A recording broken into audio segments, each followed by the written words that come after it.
जेव्हापासून मी आदित्याला वरचा आहार द्यायला स्टार्ट केलेला आहे तर त्यानंतर बऱ्याच जणांच्या मला कमेंट्स आल्या की आदित्याचं संपूर्ण दिवसाचं रुटीन आमच्यासोबत शेअर करा, म्हणजे त्याचं सॉलिड फूड कसं आहे, फिडिंग कधी घेतो, कधी झोपतो किंवा इतर काय ऍक्टिव्हिटी कशा आहेत. तर त्याच रिक्वेस्टनुसार आत्ताच आपण आपल्या युट्यूब चॅनलवरती एक डिटेल ब्लॉग शेअर केलेला आहे ज्यामध्ये मी या सगळ्या गोष्टी दाखवलेल्या आहेत.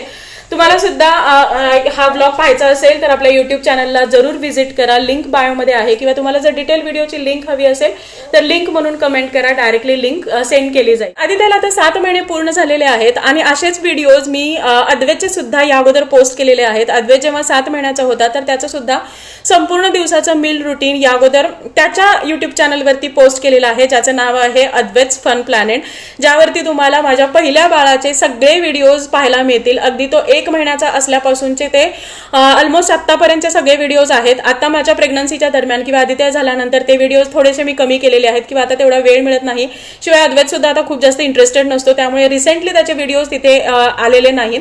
पण जर तुम्हाला तेही व्हिडिओज हवे असतील, पाहायचे असतील तर तुम्ही त्याचा जो चॅनल आहे अद्वैत्स फन प्लॅनेट हा चेक करू शकता. त्याची सुद्धा लिंक आपल्या बायोमध्ये आहे. किंवा तुम्हाला तो जर डिटेल व्हिडिओ हवा असेल तर लिंक म्हणून कमेंट करा, मी सगळे व्हिडिओची लिंक्स तुम्हाला शेअर करेन किंवा त्याचा जो युट्यूब चॅनल आहे हाही शेअर करेन. तर आता आपला जो काही आदित्याच्या पूर्ण दिवसाच्या रुटीनचा जो ब्लॉग आलेला आहे तो एन्जॉय करा. कोणत्याही प्रकारचं कंपॅरिझन करू नका, जजमेंट करू नका. प्रत्येक बाळ हा वेगळा आहे, प्रत्येकाचं रुटीन हे वेगळं असू शकतं. तुमचं ज्या पद्धतीने रुटीन आहे, बाळ ज्या पद्धतीने तुम्हाला गोष्टी सांगतो आहे किंवा त्याचे जे काही फिडिंग क्यूज आहेत, इतर गोष्टी आहेत, तर त्यानुसार त्याचं जे रुटीन आहे हे सेट करण्याचा ट्राय करा. अगदी तंतोतंत याच पद्धतीने करायला हवं किंवा असंच रुटीन असायला हवं असा कोणताही रूल नाही. प्रत्येक बाळ, प्रत्येक आई, प्रत्येकाचं रुटीन हे वेगळं आहे आणि त्यानुसार ऍडजस्टमेंट करत आपल्याला हे जी काही मदरहूड जर्नी आहे ही एन्जॉय करायची आहे, जी तुम्ही सुद्धा कराल अशी मला खात्री आहे.